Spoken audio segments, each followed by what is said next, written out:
మనసుకు వచ్చిన ఆలోచనలు ఏవైనా అది కోపంలో ఉన్నప్పుడు కానీ ఏ టైంలోనైనా మనసుకు వచ్చేది నోటి నుంచి ఎందుకు పలకకూడదు? మీరు ఒకసారి అన్నారు మనసుకు వచ్చిన ప్రతిదీ నోటితో అనకూడదు అనేసి. అవును. అది ఎందుకు? అంటే ఆదిశంకర్ల వారి నుంచి ఇప్పటి ఎవరైతే ప్రసిద్ధ ప్రవచనకారులు ఉన్నారో వాళ్ళందరూ ఈ విషయం చెప్తున్నారు. కానీ మనిషి వింటున్నాడు మర్చిపోతున్నాడు. నేను దీనికి ఒక చిన్న రియల్ లైఫ్ ఎగ్జాంపుల్ ఇస్తే అక్కడి నుంచి మనం అర్థం చేసుకోవచ్చు what is the first step అన్నది. చాలామంది ఇప్పుడు ఇట్లా కూర్చుంటారు, అక్కడ కారు పోతే కారు భలే ఉంది కదా అంటారు. పక్కన ఎవడో లేడు అనుకో, వాడు చెప్పడు కానీ ఆలోచన వచ్చేసింది. అవును కదా, వాడు చెప్పట్లేదు కానీ పక్కన ఎవడూ లేనందుకు చెప్పట్లేదు వాడు. లేకపోతే వాడు చెప్పేవాడే, కారు చూసిన భలే ఉంది, నీ అమ్మాయి ఎంత కొనడు వాడు చూడాడు ఉంది. అందులో పోతున్నాడు, వాడిని పట్టుకుంది, వాడు చూసిన పొట్టెంతలా ఉంది, ఒక 6 నెలల ప్రెగ్నెంట్లా ఉన్నాడు, అట్లా అంటాడు వాడు. ఒకవేళ తన పక్కన ఎవరు పంచుకోవడానికి లేకపోతే అతను మాట్లాడడం లేదు కానీ మనసులో వచ్చే ఆలోచనలు. ఇక్కడ విషయం మాట్లాడుకోవడం కాదు, మనసులో ఆలోచనలు వస్తున్నాయి, దాన్ని ఎట్లా ఆపాలని. నార్మల్గా వచ్చినప్పుడు ఈ ఆలోచనలు వేరు, కోపంలో వచ్చినప్పుడు నోరు దొరలేదు. ఏదైనా వాట్ ఎవర్ ఇట్ మేబీ. ఇప్పుడు నియంత్రణ అని ఒకటి ఉంది, ఎంత తినాలి, ఎంత కట్టుకోవాలి, ఎంత మేకప్ వేసుకోవాలి, ఎంత ఐబ్రోస్ దిద్దుకోవాలి, ప్రతి చోట నియంత్రణ ఉంది కదా. ఇప్పుడు స్నానానికి వెళ్తాం, బాగుంటే బయటకు వచ్చేస్తాం, నియంత్రణ ఉంది కదా. స్నానం చేస్తే చాలా బాగుందని 10 days ఎవడన్నా స్నానం చేస్తాడు. సో ఇది మనిషికి తను అనుభవించే రకరకాల సమస్యలకు కారణం జస్ట్ మాటతోనే అని వాడు గుర్తించడు. వాడు మాట సరే నేను అంటాను, ఇప్పుడు నువ్వేదో చూసినప్పుడు ఆలోచన వచ్చింది, ఇప్పుడు పక్కన ఎవడు ఉంటే చెప్పావు, ఏకాంతంగా ఉంటే చెప్పలేదు. నేను అంటున్నా పక్కనున్నా చెప్పకంగా. అంటే నీ ఉదాహరణకి ఇప్పుడు ఈ పదం వాడొద్దు కానీ కండోమ్ ఉంటుంది కదా, చేసే పని చేస్తున్నారు కానీ అది ఉండటం వల్ల పిల్లలు బయటికి రావట్లేదు. అట్లా నీ మనసు కండోమ్ దొడుగు. సో నేను నీకు చిన్న ఎగ్జాంపుల్ చెప్పి, మా పాతిల్లు ఉండేది. మా పాతిల్లు ఏంటంటే 250 సంవత్సరాల క్రితం కాబట్టి అది వర్షాకాలం పడితే ఎప్పుడు నీళ్ళు కారేది, తర్వాత మధ్య మధ్యన కుంగేది అనమాట. ఇట్లా పైన చెత్త కుంగితే కూలిపోదు కానీ మెల్ల కుంగుతుంది. ఇట్లా కట్టె ఉంది ఇక్కడ, ఈ కట్టె, ఇటువంటి కట్టె ఒకటి పెట్టేవాళ్ళు, మళ్ళీ పైకి లేదు, మళ్ళీ అక్కడ కుంగింది, మళ్ళీ అక్కడ కట్టె పెట్టాలి, అక్కడ కుంగింది, అక్కడ కట్టె పెట్టాలి. తర్వాత నెక్స్ట్ ఇంటి నిండా కట్టెలే ఉన్నాయి మొత్తం, ఎక్కడ కుంగితే అక్కడ పెడుతున్నారు.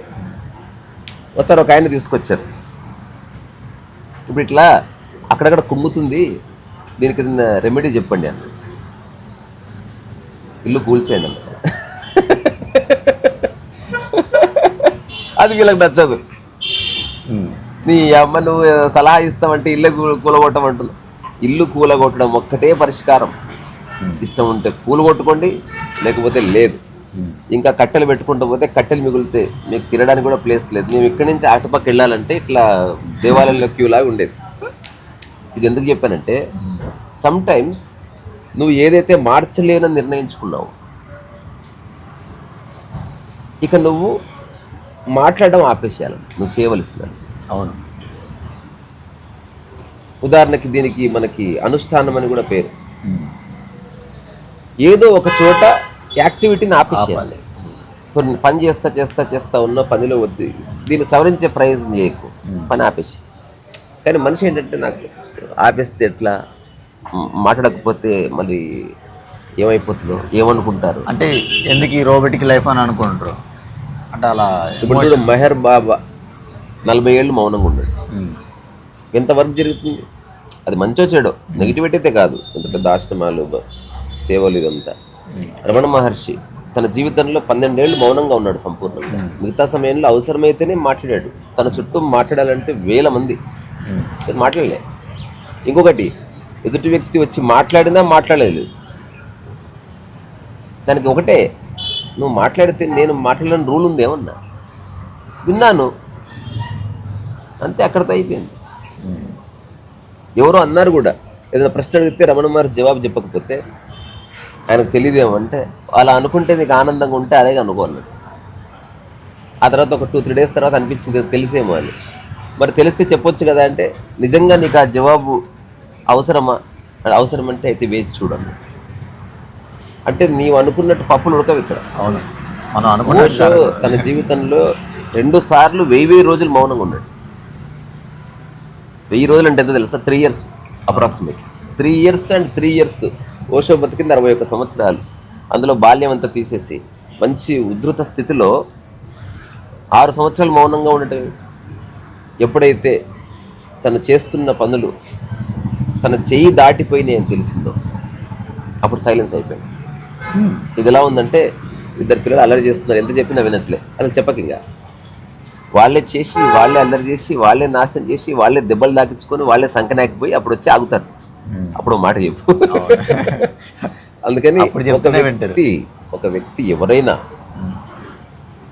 మనం అతన్ని మార్చాలి లేదా అతనితో మన సంబంధం తిరిగి పునరుద్ధరింపబడాలి అంటే ఫస్ట్ కమ్యూనికేషన్ తీసేసి, ఇదొక్కటే మార్గం, వేరే మార్గం లేదు. ఎంత మాట్లాడితే అంత చెడిపోతుంది, ఎంత చెబితే అంత చెడిపోతుంది, ఎంత ముట్టుకుంటే అంత తప్పుగా అనిపిస్తుంది.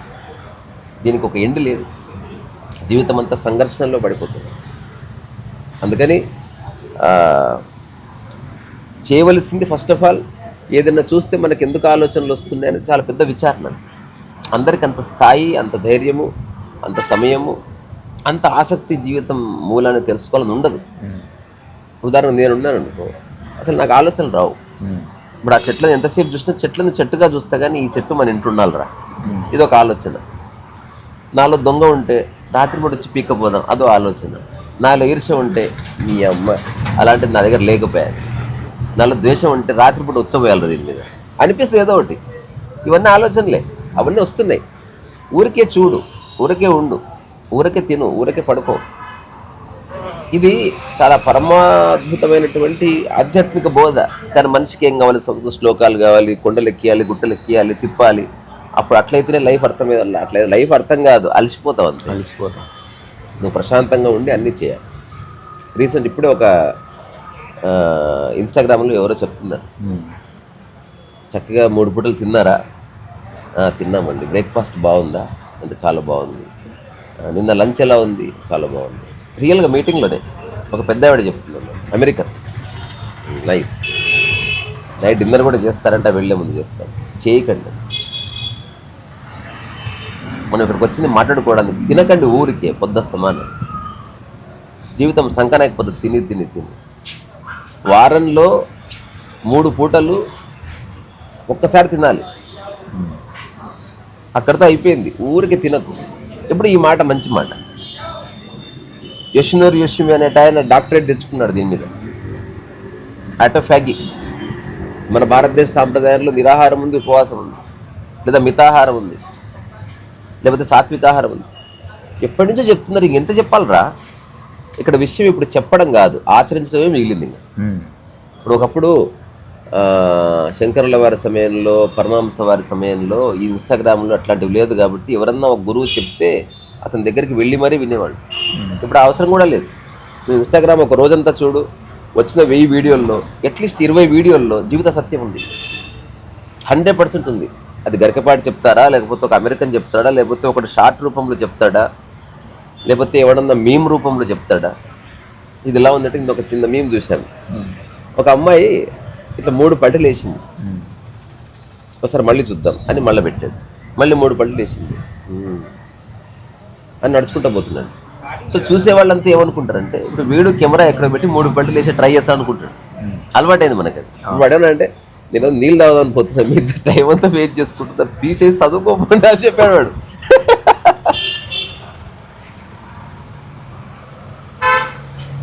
ఇప్పుడు చెప్పడానికి సత్యం ఏం మిగలలేదు, ఆచరించడానికి మాత్రమే మిగిలింది. అదే ఓవరాల్గా చివరి మాట ఏమిటంటే, బుద్ధుడున్న సమయంలో, శంకర్ల వారి సమయంలో, అప్పుడెంతమంది ఆచరించారో ఇప్పుడు అంతేమంది ఆచరిస్తున్నారు. సంఖ్య ఎప్పుడు అంతే ఉంది. విన్నంత మాత్రం ఎవడు ఆచరించాడు, లైక్ కొట్టి పక్క జరుగుతాడు. అరే భలే చెప్పాడు రా గరికపాటి. ఏం చెప్పాడు? 10 మందిలో ఉన్నప్పుడు చూపు జాగ్రత్త, నలుగురితో ఉన్నప్పుడు మాట జాగ్రత్త, ఏకాంతంగా ఉన్నప్పుడు నీ ఆలోచన జాగ్రత్త. ఇది ఉంటే చాలు, ఓం నమ శివాయ. ఎంత బాగా చెప్పాడు. కాదు, చెక్ చేసుకో, అవును, చెక్ చేసుకో. చెప్పేదో చెప్తున్నా. అదే మీరు ఇందాకలు అన్నారు కదా, ఆలోచన ఆపడం అనేది చాలా ఇంపార్టెంట్ అనేది. ఎలా ఆలోచన ఆపాలో తెలియదు. ఆపలేవు. అదే ఆలోచన కాదు, అందుకు నోటి నుంచి వచ్చే మాట. అదైతే ఆపచ్చు. అదే మాట ఎలా ఆపాలో తెలియాలన్నారు కదా, అది ఎలా? ఇప్పుడు దానికి ఏమిటంటే, అందుకే గురువు అనేవాడు ఒకడు వచ్చాడు. ఉమ్, ఇప్పుడు నీకు నోటి తీట ఎక్కువ తింటా ఉన్నావు, దానివల్ల చాలా సమస్యలు వచ్చాయి. ఉమ్, భార్య చెప్పింది, పిల్లలు చెప్పారు, దయచేసి అది తినకని. ఉమ్, దురద వస్తూ ఉంది వాళ్ళంతా వంకాయ తింటే. చివరికి డాక్టర్ దగ్గరికి పోతే డాక్టర్ చెప్పాడు, వీళ్ళు చెప్పిందే చెప్పాడు, ఇగో ఇంకొకసారి వంకాయ తిన్నావు అనుకో, ఇంక నేనేం చేయలేను లైఫ్ అంతా, ఇంక నువ్వు గోర్లు పెంచుకున్న ట్యాబ్లెట్ ఇస్తావు అప్పుడు సావన్నాడు. అప్పుడు తగిలింది. ఇప్పుడు వంకాయ కూర ఉన్నా సరే వద్దులే ఇంకా అంటే మొట్టమొదటిసారి ఇక తనకి వీలు లేదు, ఇంక ఇది చేయకపోతే తన జీవితం పోతుంది అంటే తప్ప మనిషి మారట్లేదు. అవును. ఇప్పుడు నాకు తెలిసిన ఒక ఆయన ఇంకొకసారి స్మోక్ చేస్తే అటాక్ వస్తుందంటే ప్రతిరోజు సిగరెట్ షాప్కి వెళ్తాడు, సిగరెట్ కొనుక్కుంటాడు, కాసేపు చూసి అనుకుని పడేసి వస్తాడు.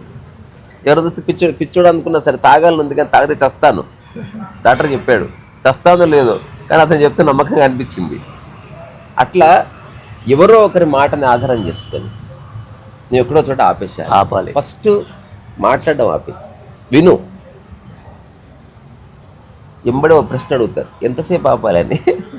జీవితకాలం డాడీ, అవసరమైతే. ఇలా ఆపడం వల్ల యూజ్ ఏంటి అంటారు? అంటే యూజ్ ఏంటి దానివల్ల ఆపడం వల్ల?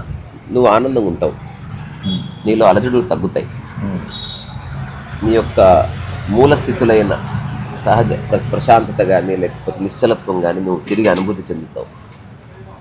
చాలామందికి తెలియదు, మన యొక్క శక్తి ఎక్కువ వృధా అయ్యేది చూపు ద్వారా, మాట ద్వారా.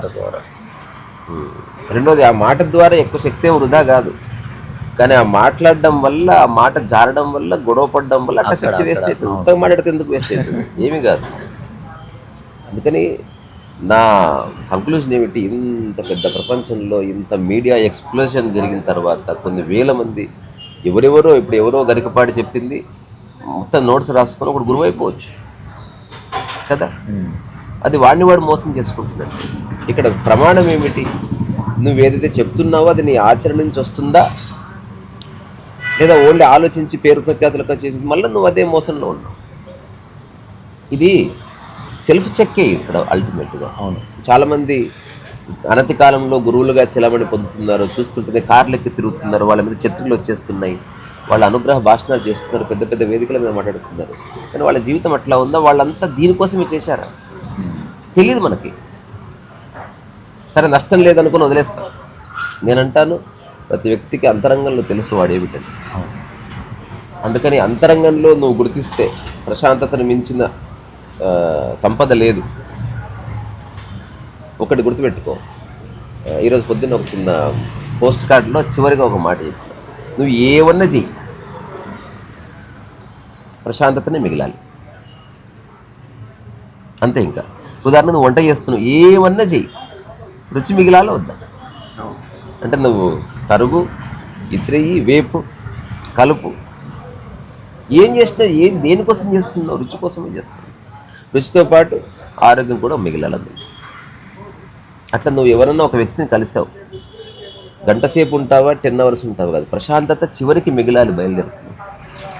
అట్లా ప్రశాంతత స్థిరపడే వరకు నువ్వు అక్కడి నుంచి కదలడానికి వీళ్ళతో సారీ చెప్పు, లేకపోతే కాళ్ళు పట్టుకో. కానీ మనిషికి ఏమంటారు, చెవు బలుపు, అందుకని చేయడు వాడు. సరే, ఇప్పుడు మనం ఇలా చేయి అలా చేయి అంటే ప్రవచనం అవుతుంది కాబట్టి నేనేం చేస్తున్నానంటే, నేను అవసరమైతేనే మాట్లాడతాను. ఇది నా జీవితకాల నిర్ణయం. అవసరమైతే గంట మాట్లాడతా, కానీ అందులో వ్యక్తిగత ద్వేషాలు, ఈర్ష్యలు, ఆరోపణలు ఏమి ఉండాల్సిన అవసరం లేదు. నువ్వు ఇంప్లై చేసి చెప్పొచ్చు, ఇలా చేయి, ఇలా చేయకూడదు. తీసుకుంటాడా తీసుకోడా అన్నది పూర్తి ఎదుటి వ్యక్తి యొక్క విచక్షణ. We are not here to impose anything అని ఎనీబడి. అది అయ్యే పని కాదు. ఎవ్వడు బలవంతం చేసి మారడు. నువ్వు ఒక కాయను బలవంతం చేసి పండు చేయలేవు. ఎప్పటికీ ఉదాహరణ కూడా వైలిన్ బలవంతం చేసి ఎట్లా నేర్పిస్తావు? అంటే కాగంటి కోటేశ్వర ఒక మాట చెప్పారు. అంటే ఆయన చెప్పడానికి ఆయనకు అర్హత ఉంది, తనకు అసాధారణమైన ధారణ, అపారమైనటువంటి జ్ఞానము, రకరకాల విషయాల గురించి అసలు ఇట్లా ఒక గంగానది ప్రవాహంలాగా వస్తూ ఉంటుంది అతనిలో. మాటలు, పద్యాలు, శ్లోకాలు, ఎగ్జాంపుల్స్, రకరకాల పుస్తకాలు ఉటంకించడం. అట్లా అంటారు భగవత్పాదుల వారు. అది చెప్తారు అట్లా వచ్చేస్తుంది. అది పుస్తకం నుంచి ఏమన్నారు శంకర్ల వారు అనే ఉండదు, వచ్చేసింది అది. ఆయన ఏమన్నాడంటే, ఏది నీకు నీ జీవితానికి ఉపయుక్తమో, ఏది నిన్ను ఉద్ధరణలోకి తీసుకొస్తుందో, ఉదాహరణకు చదువు మంచిది అని గుర్తించావు. ఎప్పుడు తెల్లారుతుందా, ఎప్పుడు చదువుకోవాలా అన్న ఒక సహజమైన ఉత్సుకత నీలో ఉండాలి. అప్పుడే నిలబడుతుంది. వాళ్ళ అమ్మ వచ్చి లేపి లేరా, లే చదువుకో, అమ్మ ఒక్క పావు గంట తర్వాత లేస్తా. అట్లాగే నీకు రాయాలనిపించింది, ఎప్పుడు సమయం దొరికిందో వెళ్ళి రాయాలి. నీకు ఆరోగ్యం పట్ల ఒక స్పృహ కలిగింది, నిరంతరము దాని పట్ల స్పృహ కలిగి ఉన్న ఎవరు టీచర్ వద్దండి అని. Always you are ready to polish yourself. అట్లాగే జీవితాన్ని నిరంతరం ప్రశాంతంగా జీవించాలంటే ఏమి ఉండాలి, ఏమి ఉండకూడదు అని కూడా తెలుసుకోవాలి. కాబట్టి అనవసరంగా మాటలు ఉండకూడదు అనేది యూనివర్సల్గా అందరూ డిక్లేర్ చేసిన ఒక అంశం. అందరు గురువులు పాటించింది మౌనమే. కానీ అంత మౌనంగా ఉన్న వాళ్ళ నుంచి ఎంత గొప్ప గొప్ప పుస్తకాలు వచ్చాయి చూడు. పొద్దుస్తమానం మాట్లాడతాడు కిరాణా షాపులో ఒకడు, వాడి గురించి ఒకడు బుక్ రాయాడు. నేను ఒక సినిమా చూశాను, అది చెప్పి వెళ్ళిపోదాం. ఆ సినిమాలో ఇట్లాగే బాగా అల్లరిచిల్లరగా ఉన్న స్టూడెంట్స్ని మార్చడానికి ఒక టీచర్ బయలుదేరుతుంది. సినిమా పేరు ఫ్రీడమ్ రైటర్స్. వెరీ రియల్గా జరిగిన స్టోరీ. అయితే అందులో బాగా రాడికల్ మైండ్ సెట్ ఉంది. ఒక అమ్మాయి అన్నే ఫ్రాంక్ అనే ఒక పుస్తకం చదువుతుంది. అన్నే ఫ్రాంక్ అనే ఆమె ఎంత జీవితంలో ప్రయోగాలు చేసింది, ఎంత సమాజాన్ని మార్చాలని ట్రై చేసింది, అది ఇది అని చెబుతూ చివరికి టీచర్ దగ్గరకు వచ్చి పుస్తకం విసిరి కొడుతుంది. అసలు ఎందుకు ఇచ్చావు నాకు ఈ పుస్తకం అంటే, ఏం జరిగిందంటే చివరికి ఆ అమ్మ చచ్చిపోయింది.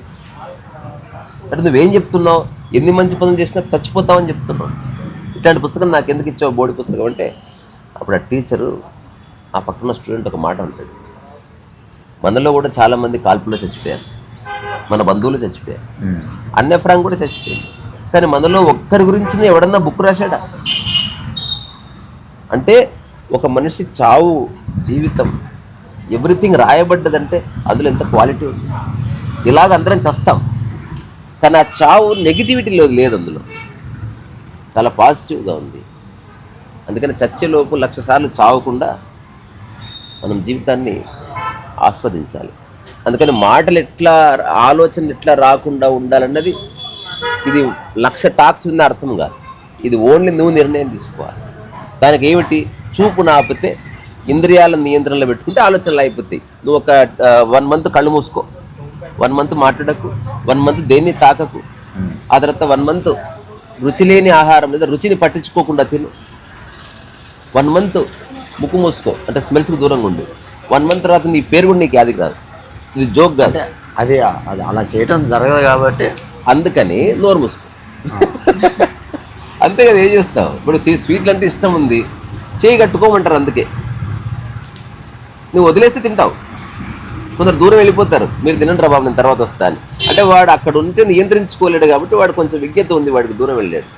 అందుకని ఆలోచనలు రాని స్థితి రావడం అనేది శతాబ్దంలో ఒక్కసారే జరుగుతుంది.